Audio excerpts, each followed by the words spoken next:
Good afternoon, everybody. Thank you for joining us here on the Nebraska Medicine Facebook page.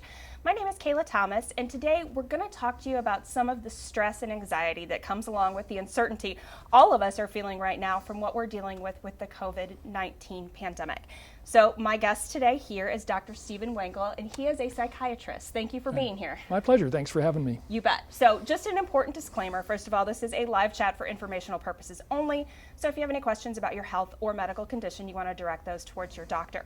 Also important, we're happy to take your questions here today, but we're talking specifically about stress, anxiety, behavioral health. So if you have any questions about things like symptoms and transmission, we'll save those for a future conversation. So just some numbers that you passed on to me today. These are brand new from the American Psychiatric Association. Nearly half of Americans are anxious about the possibility of getting COVID-19. Nearly 4 in 10 Americans are anxious about becoming seriously ill or dying from coronavirus. And then here's the number I think is most interesting and that probably a lot of people can relate to. 62% are anxious about the possibility of family or loved ones getting sick. So what's your reaction to these numbers? Yeah, it doesn't surprise me. In fact, in some ways, I think the numbers are probably a little higher than that. It's hard for me to imagine anyone not having at least some stress about this. You know, I think we see so much in the news and all, it's really hard not to feel stress. And I think stress is a real normal reaction to that. But one thing that we were talking about earlier that I think struck both of us, that people are more concerned about the effect on their loved ones than on their own health. We are an altruistic people. You know, we're concerned about other people. People that might not normally experience things like anxiety or depression, I think for people who have those tendencies, this is probably particularly stressful. Right. But these emotions might be brand new to some of us. So what are some physical signs that we're stressed? Right. So, you know, the way I like to look at it is I think all of us have a particular symptom or a couple of symptoms that we tend to get characteristically when we personally are under stress. And it might be different for me than it is for you or for our listening audience. It probably will be different. Everyone's a little different. Some people might get headaches. Some people may get muscle tension in their neck or their back or their jaw, that sort of thing. Some people may get kind of stomach upset or diarrhea. Some people get a little short of breath. And as you might imagine, when you get symptoms, especially like respiratory symptoms, and then of course you hear one of the signs of coronavirus infection is shortness of breath, it can then add to that anxiety when in fact you're having anxiety symptoms rather than, you know, the infection, which is going to be true most of the time for most people, of course. But everybody's different. I think everybody's body's a little different, and we all have just different ways of showing stress, and that's normal. That's a normal thing. And I think for some of us, if we're having any physical symptoms at all right now, it's hard to not suddenly be convinced that we have it, or looking up, Googling, is this a symptom? Or for me, it's hives. I have some other friends that have been dealing with some different symptoms too, so it's kind of recognizing it. Taking a break, especially for a lot of us who are primarily working from home. If you're doing that and you're tense, the tension that can build up in your back just in general is you just need to stop and take a deep breath. Well put. Media consumption. I don't think we've ever seen anything like this. The constant tickers on the screen, any of us that have phones or iPads, the banners are like pinging constantly with a new case here, a news conference here. What do we need to recognize about media consumption and how it's affecting our anxiety and stress? Yeah, great question. That, you know, media is a great thing. Information is a great thing. But I'm old enough to remember a time before, you know, 24-hour news cycles and email wasn't a thing, you know, earlier in my career, and text messaging and all that sort of social media certainly. So we have access to just kind of a tsunami of information, some people are calling it. And it's good and bad. Information is a good thing, but I think too much information is like too much of a medication. I think of it as like taking a dose of a medication. Let's say information right now is a powerful medication. Little bit is good, but too much is an overdose. And I think a lot of us are kind of overdosing on this particular medication. Yeah, and it's hard to stop and watch, but it's important to kind of set some limits and know. Right. Something else that's really real right now is isolation. People who live alone or people who are in those at-risk categories, I think feel extra anxious because they, you know, they just don't want to leave home. But at the same time, when you can't have visitors and you're worried about everything, it's easy to be cut off. So can you offer advice for two categories? One, someone who might be in that circumstance where they really feel like they can't leave home. And then for those of us who have loved ones who are in that circumstance, how we can help them feel loved and appreciated and not alone. Yeah, great questions. I'm a geriatric psychiatrist in addition to having a role as kind of our campus wellness person. And my older adults, the older adult patients I have are really experiencing this loneliness. It's actually, loneliness is kind of a big thing for older adults in general because of health conditions and frailty and maybe living in nursing homes and such. So even before COVID-19, loneliness and isolation, has always been kind of a problem for many older adults. But of course, right now, it's a much bigger deal. Nursing homes around the country now do not allow visitors, for example. And so family members that normally would come out once or twice a week or every day in some cases or whatever their frequency was can't do it anymore. So we're having to rely on virtual visits, of course. I mean, that's the beauty is we do have technology now that we didn't have 20 or 30 years ago where we can have simulated presence, if you will. This reminds me, one of my colleagues who's a sociologist at the University of Nebraska, Omaha, wrote a really good editorial for the Omaha paper yesterday, I think it was. And she said, we're calling it social distancing, but that's maybe not the right term. We ought to call it physical distancing. Just as you and I got out my tape, we're 6 feet apart, so we had to, but we're physically distant, but we're not socially distant. And same way, if you have a loved one in a nursing home or assisted living, yeah, you're physically distant from them, but hopefully not socially distant. Stay in contact. Phones still work. Old-fashioned phone calls work well. Video, if you have access to that. Some communities are taking those K through 12 school kids who are, of course, now home and maybe looking for things to do and maybe doing letter writing campaigns to local nursing homes or veterans homes. I think that would be a really neat project for people to do. Gives you something to do and help other people, which is a good way of also helping yourself. So there are a lot of creative strategies, I think, that are coming out now. And I think if you're with somebody who's in one of those circumstances where in a nursing home or a retirement home where they're not allowing visitors, maybe somebody that's in there isn't as familiar with technology, but you can rely on that stuff to kind of help make those connections. So we're all learning new things, I think. Everyone's learning. My 8-year-old was on a video chat with his classmates the other day. So, kids are having business meetings via Zoom right now. So we're all kind of learning new ways to handle our technology, which is helpful because, as you said, we might be physically distant, but we're still able to connect.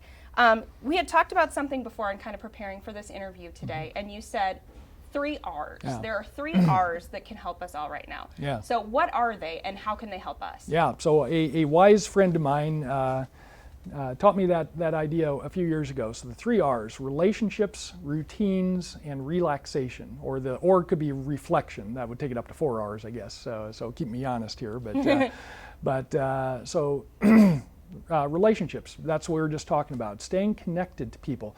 I've noticed a lot of families are starting to reconnect. Maybe they've kind of lost contact, or they haven't really been maybe as close with relatives, siblings in other cities and so forth, and families are kind of reconnecting, which is a good thing. That's one of those positive side effects that I think's coming out. So I think we need to do that. Nurture relationships with loved ones, with co-workers, because again, now we're not having face-to-face meetings at work so much anymore, so we're missing that face-to-face social contact, but keeping those relationships alive through other means, obviously.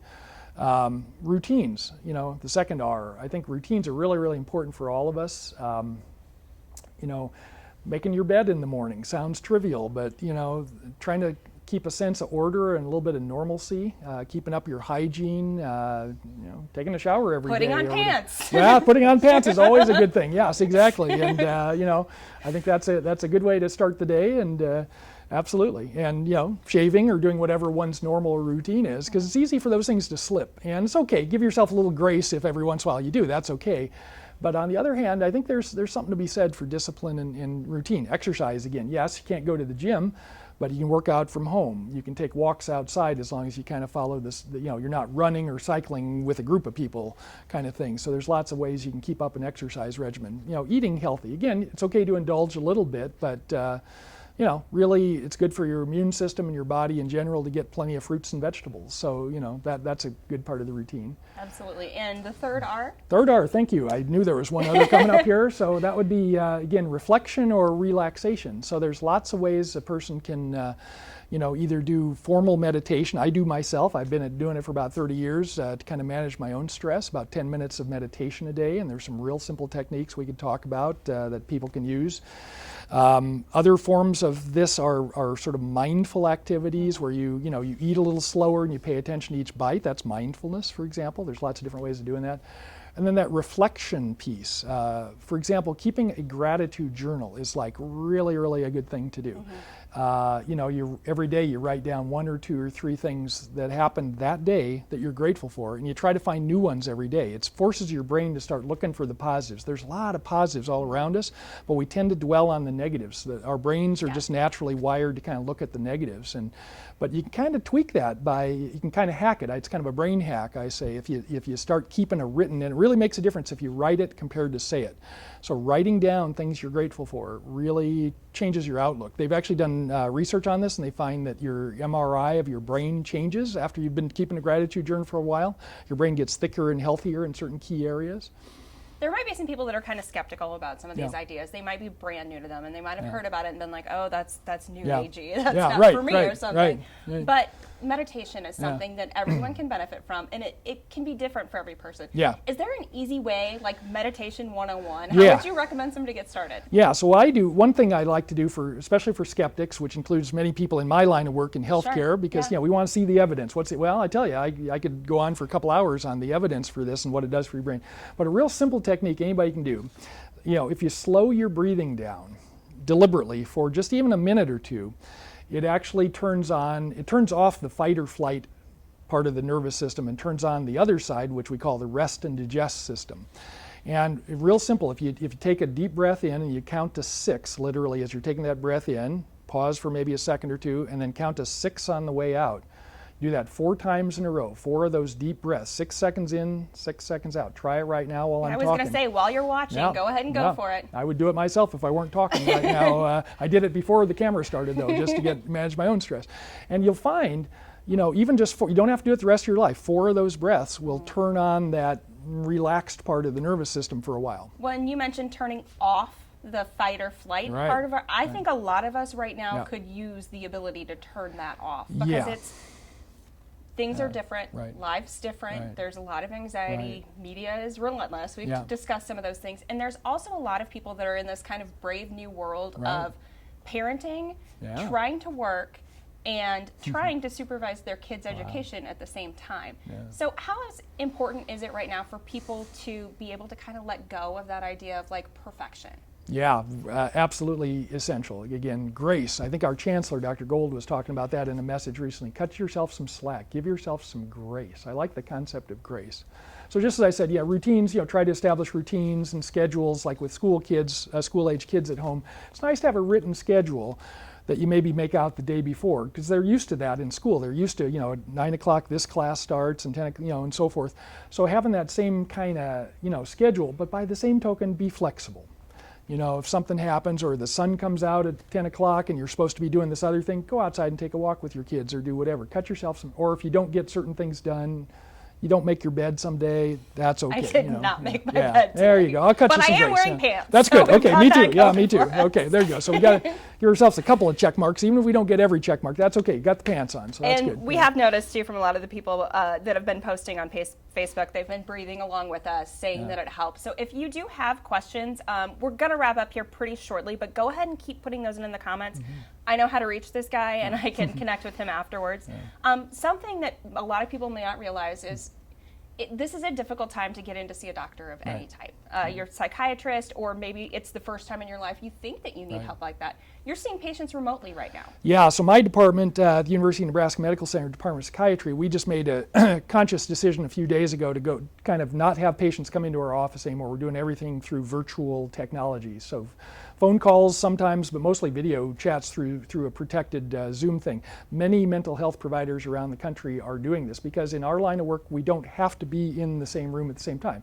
Yeah, there is something to be said for that in the room contact. Yeah. But frankly, most of our work we can do through technology. And so we are open for business. I think most mental health providers around the country are open for business. Employee assistance programs for employers they're doing the same thing. So I think we're gearing up for this, which is a really good thing. I mean, that's one of the positive side effects, I think, of all of this is we're accelerating some of the changes that we need to make anyway to make it more accessible for our clients. I think lately there's been a lot of conversation about removing that stigma about struggling with mental health. Yeah. And I think now that we're all in this together, it's a good opportunity to do that and to reach out to your employer if you're employed and have resources through your human resources department. If you see someone regularly, contact them and see what kind of accommodations they're making. Any other resources that you would suggest right now for people who are just looking to feel more normal and to deal with some of the stress and anxiety?